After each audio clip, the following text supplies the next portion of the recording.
Bienvenido a PD y Ciencia. Bienvenido sea. El espacio donde la discapacidad intelectual y la ciencia conviven en relación simbiótica.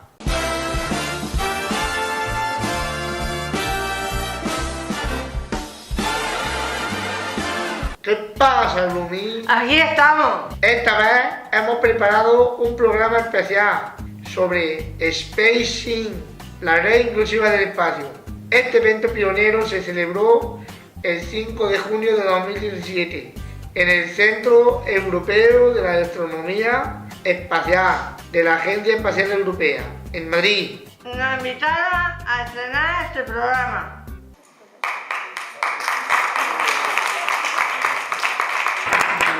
Bueno, gracias. Nosotros somos unos infiltrados aquí en la ESA y bueno, pues venimos a presentar nuestro proyecto PD y Ciencia. Es un proyecto de divulgación científica hecha con personas con discapacidad intelectual. Vale. Corta que se nos va el tiempo. Si queréis ver el programa 3 completo, lo tenéis en nuestro canal de YouTube.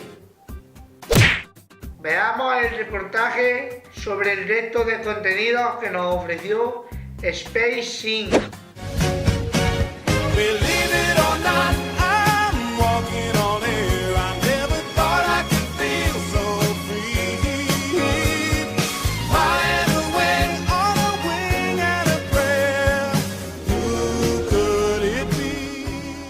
Que las paellas allí saben distintas, mucho tiene que ver con el agua. Spacing, la red inclusiva del espacio, tiene como objetivo principal promover la participación y el acceso universales a la ciencia y exploración espaciales para investigadores, ingenieros, estudiantes y el público, independientemente de sus capacidades físicas o psíquicas. Además, la red anima a las mujeres investigadoras a desempeñar un papel destacado en el fomento de la ciencia y la exploración espaciales entre los ciudadanos europeos. Spacing fue creada en 2017 y comprende una red de centros y expertos que trabajan activamente en cuestiones de diversidad e inclusión. Andrés Gálvez es el coordinador del evento. Estamos presentando el proyecto Spacing, que es un proyecto por el cual queremos hacer nuestro trabajo accesible a todo tipo de públicos. Lo que intentamos es presentar el mismo material que utilizamos en otras actividades de divulgación con un formato que sea accesible a todos esos públicos a los que queremos llegar. Muchas veces no nos damos cuenta de que haciéndolo así realmente potenciamos el interés que tiene, lo hacemos muchas veces más divertido, más interesante, más original. Pero en muchas ocasiones es simplemente una cuestión de pensar de qué otra forma vamos a presentar los contenidos. Conozcamos a algunos de los protagonistas de esta red inclusiva. Hola, buenos días, Enrique. Pues mira, yo soy geóloga y estudio las ciencias geológicas, las ciencias del planeta.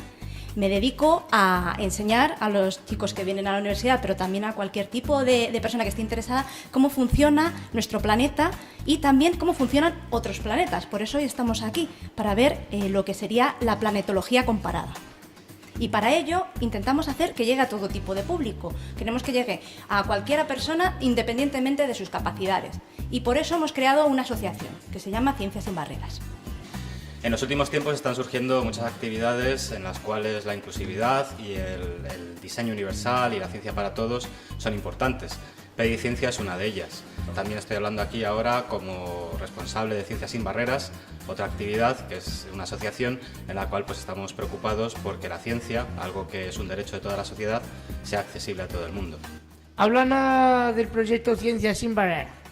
Bueno, pues Ciencias sin Barreras es una asociación en la que estamos todo tipo de científicos, no solo los geólogos, también hay astrofísicos, hay biólogos, hay todo tipo de gente que lo que queremos es llevar la ciencia a todo el mundo, independientemente de las capacidades que tengan. Así que lo que intentamos es hacer materiales que sirvan para todos para poder explicar esta ciencia de una forma muy directa, muy táctil, muy sensorial.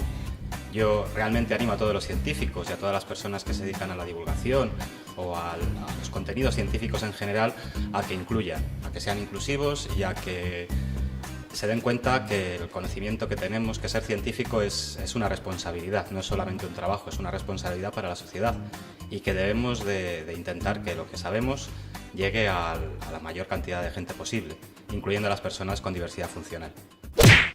También estuvimos con mi tocayo Enrique Pérez, conociendo su proyecto Astronomía Accesible. Pues tocayo, yo soy Enrique Pérez Montero, soy investigador científico del CSIC, trabajo en Granada, en el Instituto de Astrofísica de Andalucía, y soy investigador profesional, me dedico a la investigación astrofísica. Allí llevo un proyecto que se llama Estallidos de Formación Estelar y nos dedicamos a estudiar las galaxias, cómo empezaron las galaxias, cómo se crean las estrellas, cómo se crean elementos químicos en épocas muy tempranas del universo. Además soy invidente, soy discapacitado visual, llevo afiliado a la ONCE hace 5 años y también me dedico a la divulgación y a enseñar astronomía a las personas que no ven, igual que yo. Astronomía Accesible tiene como fin, por un lado, dar visibilidad a investigadores discapacitados, demostrar que se puede hacer ciencia siendo discapacitado y, por otro lado, demostrar también que se puede hacer divulgación inclusiva y accesible. Por ejemplo, en mi caso, como soy astrónomo invidente, estoy especializado en enseñar astronomía a la gente que es ciega como yo. Demostrar que no solamente con el empleo de imágenes, de animaciones, de elementos visuales, se puede enseñar astronomía. De hecho, la mayor parte de la investigación astrofísica que hacemos no está basado en el uso de imágenes que se pueden ver a simple vista. Así que mi labor como investigador y como divulgador es importante para dar visibilidad al colectivo de personas con discapacidad y demostrar que nosotros tenemos un papel que es integrable tanto en el mundo de la investigación como en el de la educación y de la divulgación. En Spacing, como ya hemos visto, además de entrenar nuestro anterior programa, pudimos conocer de primera mano otros proyectos de carácter educativo y aprovechamos para entrevistar a algunos científicos. Pero eso lo mostraremos en otros programas. Le deseamos una larga vida a Spacing. Parece que Andrés se ha quedado con las ganas de decirnos algo. Yo creo que la ciencia espacial es un tema que es muy interesante para el público en general. Vale, que no tenemos tiempo para más. Hasta el próximo programa.